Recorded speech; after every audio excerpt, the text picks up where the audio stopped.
Hewan punah yang akan dihidupkan kembali oleh para ilmuwan. Selama ribuan tahun, beberapa spesies makhluk hidup, termasuk beberapa jenis hewan, telah punah. Semakin banyak satwa yang punah, semakin membangkitkan pula rasa penasaran para ilmuwan untuk mencoba menghidupkan kembali hewan-hewan tersebut. Para peneliti telah lama berkeinginan untuk menghidupkan kembali organisme dari sisa-sisa fosil hewan tersebut, mengekstraksi fragmen DNA dari fosil, mengawetkan bagian-bagian tubuh dari spesies yang punah, kemudian menggunakannya untuk membantu mengetahui sisa urutan genomnya.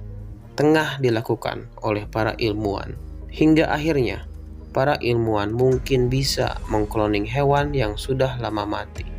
De-extinction merupakan istilah ilmiah yang digunakan para ilmuwan untuk mendefinisikan upaya membangkitkan lagi organisme yang telah punah.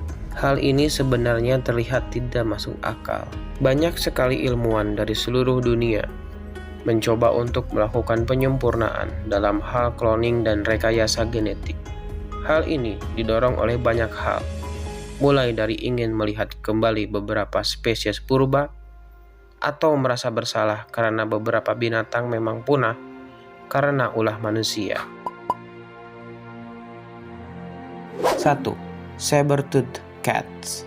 Harimau ini hidup sekitar 11.000 tahun yang lalu dan punah karena terkena dampak pemanasan global. Ilmuwan sendiri sangat tertarik untuk menghidupkan kembali binatang-binatang dari zaman es seperti ini, dan harimau ini jadi pilihan utama.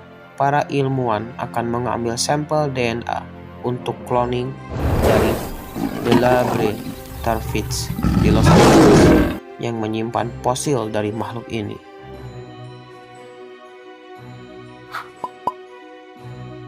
2. Badak berbulu. Woolly rhinoceros atau badak berbulu dapat ditemukan di Eropa dan Asia. Bentuknya yang besar dengan kaki yang kekar dan kulit yang tebal membuat badak berbulu ini cocok untuk hidup di lingkungan tundra yang dingin selama zaman es. Badak berbulu punah pada periode kuarter karena pemanasan global. Relasi dari badak berbulu yang paling dekat adalah badak Sumatera. Badak berbulu berkeliaran di dinginnya salju Arktik pada 10 juta tahun yang lalu. Sementara spesimennya sering terpapar di permafrost, tanah di titik beku, suhu 0 derajat Celcius Arktik, sehingga bisa diawetkan dengan baik. 3. Gajah mamut.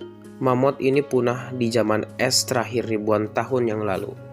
Awalnya diperkirakan punah oleh perburuan, tapi secara lebih akurat diperkirakan binatang ini punah karena pemanasan global yang menyebabkan kepunahan periode kuarter. Kerabat mamut yang paling dekat adalah gajah Asia yang tersebar di Sumatera, Thailand, India, serta Nepal. Gajah Asia yang sebenarnya juga statusnya terancam adalah kunci untuk bangkitnya mamut.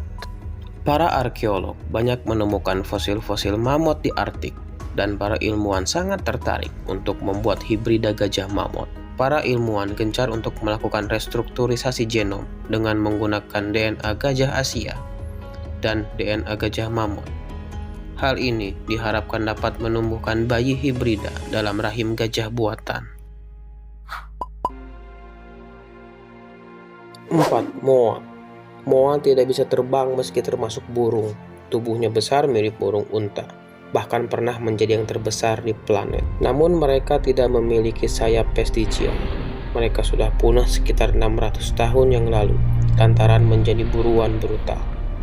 Beruntung, telur dan bulunya masih bisa ditemukan dalam kondisi yang relatif utuh. Proyek untuk mengkloning moa masih terus dicoba, sebab DNA-nya telah diekstraksi dari kulit telur di masa lampau.